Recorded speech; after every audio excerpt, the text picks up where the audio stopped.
आज बीजेपी द्वारा घोड़ाडोंगरी में जनसुनवाई का कार्यक्रम आयोजित किया गया और ये दूसरा सप्ताह है भाजपा का इस जनसुनवाई कार्यक्रम को लेके।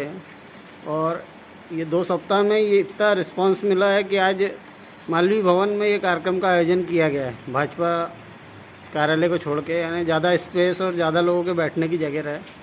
तो हमारे साथ हैं भाजपा के जिला कोषाध्यक्ष कांति यादव जी, जो यहाँ जनसुनवाई के प्रभारी भी हैं। तो हम उनसे जानना चाहेंगे कि इस जनसुनवाई में किस तरह की समस्याएं आपके सामने आई है और उसके निराकरण के लिए आपके द्वारा क्या पहल की जा रही है। पिछले बार भी आपके द्वारा बहुत ही अच्छा जो कवरेज किया था उसके लिए मैं पहले आपको धन्यवाद देना चाहता हूं, क्योंकि मीडिया लोकतंत्र का चौथा स्तंभ है और आप लोगों के सहयोग और प्रचार प्रसार से आम जनता तक हमारी पार्टी की रीति नीति और हमारे कार्यक्रम पहुंचते हैं। और आज हमारे जनसुनवाई का दूसरा सोमवार है। जैसे कि हमने आपको पहले बताया था, पार्टी ने तय किया कि प्रति सोमवार 11 से 5 बजे तक हमको जनपद मुख्यालय स्तर पर उपस्थित रहकर लोगों की समस्याओं का निराकरण करना है। तो आज भी हम यहाँ पर, क्योंकि पिछले सोमवार हमने भाजपा कार्यालय में जनसुनवाई रखी थी जी हाँ, लेकिन ज़्यादा लोगों के आने से वहाँ बैठने की व्यवस्था कम थी, भीड़ ज़्यादा हो गई थी करके इस बार हमने मालवीय भवन में यहाँ रखा। यहाँ पर्याप्त व्यवस्था है। तो पंचायत स्तर के काफ़ी लोग हर ग्राम पंचायत से, हर क्षेत्र से, चोपना से, पाढ़र से, नीम पानी से, रानीपुर से, कानावाड़ी से, सभी जगह से यहाँ पर आए। बहुत से लोगों की समस्या, चोपना तरफ के लोगों की समस्या थी, प्रधानमंत्री आवास में उनका नाम सूची में नहीं है। हमने सर्वे के लिए जनपद सीओ को कहलवाया है, वहाँ से सर्वे हो जाएगा, पात्र लोगों के नाम उसमें जुड़ जाएंगे। अभी हीरावाड़ी की एक समस्या थी कि प्रधानमंत्री सड़क की रोड है, ऊपर इरिगेशन की जो पाइपलाइन गई है, तो पाइपलाइन इतने नीचे से है कि वहाँ से जाने वाले को सिर को लगने की संभावनाएं हमेशा बनते रहती है। तो हमारे जनपद सदस्य जो थे उन्होंने वो बताया, फिर हमने वहाँ इरिगेशन के ई डहरिया जी से बात की है, सर्वे करवा के लोगों को उससे भी वो जो परेशानी हो रही है उससे भी निजात दिलवाएंगे। एक कानावाड़ी में विकलांग आए थे, उनकी पेंशन की समस्या थी, तुरंत बात की है। उनके जो विकलांग प्रमाण पत्र जो बना था उनका, उसमें कुछ सरनेम में मिस्टेक थी, कल टूटे सुधार के उनकी भी पेंशन प्रारंभ हो जाएगी। कुछ लोगों की अतिक्रमण की समस्या है, कुछ की सारी समस्याओं को हमने संबंधित विभागों को हमारे जनप्रतिनिधियों के माध्यम से फॉरवर्ड किया है। और आज भी हमारे मंडल अध्यक्ष द्वय, हमारे भाई राजेश जी और मोहन भाई, गावंडे साहब, महामंत्री काकू भाई सहित हमारे जनपद सदस्य पार्षद सभी आए थे। और नगर पंचायत की समस्याओं को नगर पंचायत के अधिकारियों को हमने अपने पार्षदों के माध्यम से हैंड ओवर किया है, जनपद में जनपद सदस्यों के माध्यम से। तो पिछले बार भी हमने बताया था कि हमारा उद्देश्य है लोगों तक शासन की योजना का लाभ पहुँचे और उसके लिए हम लोग कटिबद्ध है, प्रतिबद्ध है। किसी भी हालत में कोई भी व्यक्ति अपने अधिकारों से वंचित नहीं रहेगा, उसकी हर स्तर पर सुनवाई हो रही है। इसी कड़ी में हमारी आज ये जनसुनवाई का दूसरा सोमवार था। मीडिया के माध्यम से, हमारे कार्यकर्ताओं के माध्यम से जो प्रचार प्रसार हो रहा है उससे रिस्पांस भी अच्छा मिल रहा है, लोगों का विश्वास भी जगा है। तो हम पूरा प्रयास करेंगे कि उनके विश्वास पर खरा उतरे और उनकी समस्याओं का त्वरित निराकरण कराने का हम पूरा प्रयास करेंगे।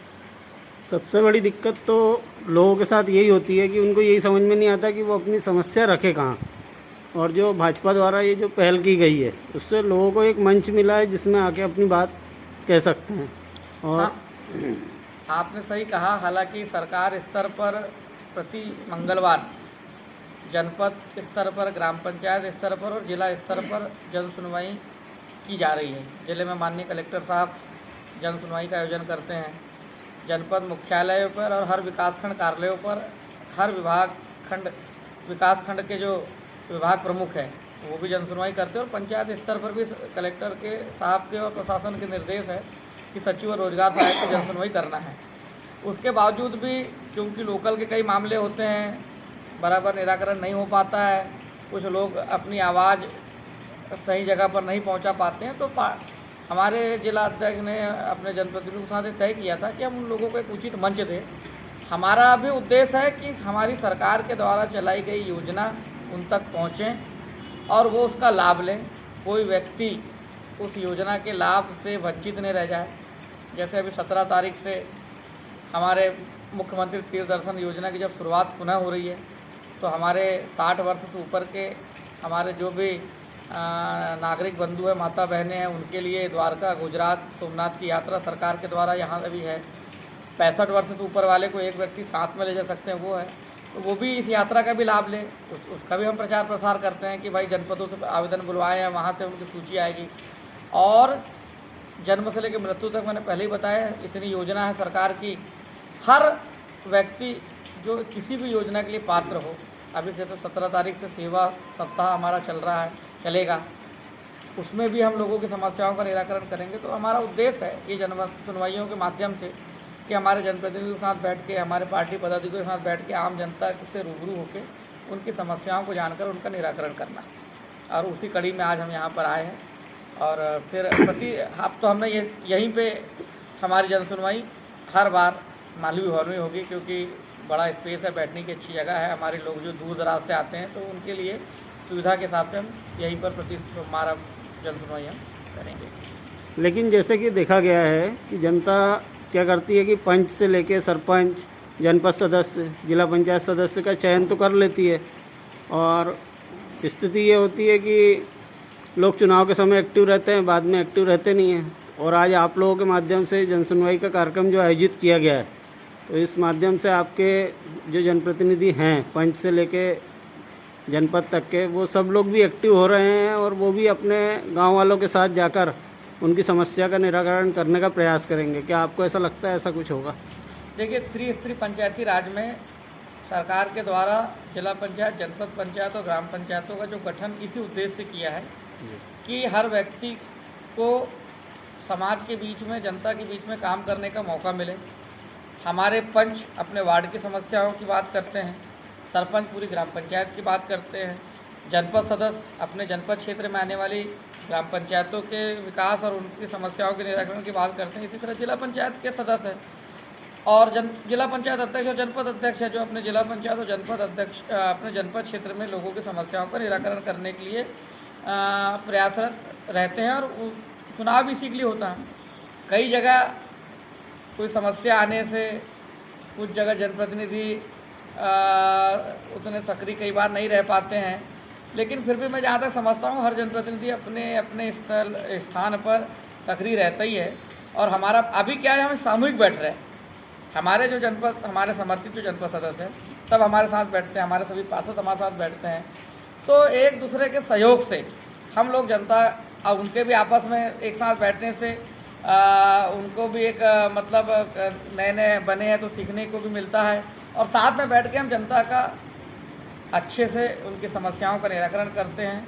और भविष्य में उम्मीद भी है कि सभी हमारे जितने भी जनप्रतिनिधि हैं, जिस भी सेक्टर में है, चाहे वो नगर पंचायत में है, ग्राम पंचायत में है, जनपद में है, आने वाले समय में मंडी में होंगे, कोऑपरेटिव सेक्टर में होंगे, हम लोगों की समस्याओं का त्वरित निराकरण करें। क्योंकि हमारी पार्टी का मूल मंत्र ही है अंत्योदय, अंतिम पंक्ति में बैठे अंतिम व्यक्ति की सेवा करना, उनके कामों को करना। इसी मूल मंत्र को लेकर भाजपा लोगों में काम कर रही है और उसी को साकार करने के लिए हम लोग हमारे जिला नेतृत्व के निर्देश पर यहाँ पर घोड़डोगरी में काम कर रहे हैं। तो आज के शिविर में कितनी समस्याएं आई हैं? हमारे जनपद में 12 आवेदन आए थे जी। उसमें से पेंशन के थे, प्रधानमंत्री आवास के थे, कुछ अतिक्रमण के थे, भूमि से संबंधित विवाद था, और 5 आवेदन हमारे नगरीय क्षेत्र में आए। हमने संबंधित अधिकारियों से चर्चा करके समय सीमा में उनका निराकरण हो जाएगा। जैसे पेंशन का भी हमने आपको बताया है कि 1-2 दिन में उनकी पेंशन, एक विकलांग भाई हमारे आए थे, कानावाड़ी से स्वीकृत हो जाएगी।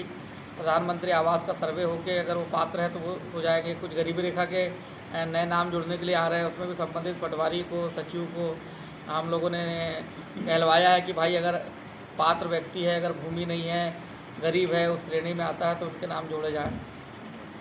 संबल योजना के लिए सहायता राशि के लिए आए थे, उसके लिए भी EPO हो गया है, पैसा उनके खाते में डल जाएगा।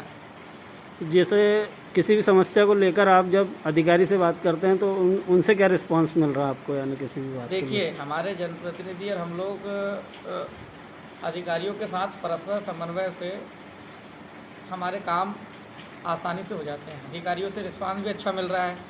जनहित के मामले हैं, उनका भी दायित्व और कर्तव्य है लोगों की सेवा करना, सरकार की योजनाओं को नीचे तक अमल में लाना।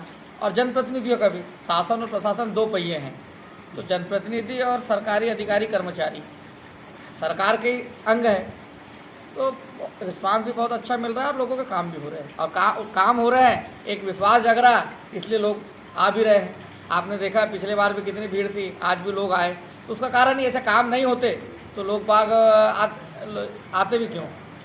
बहुत बहुत धन्यवाद। आपको भी बहुत बहुत धन्यवाद।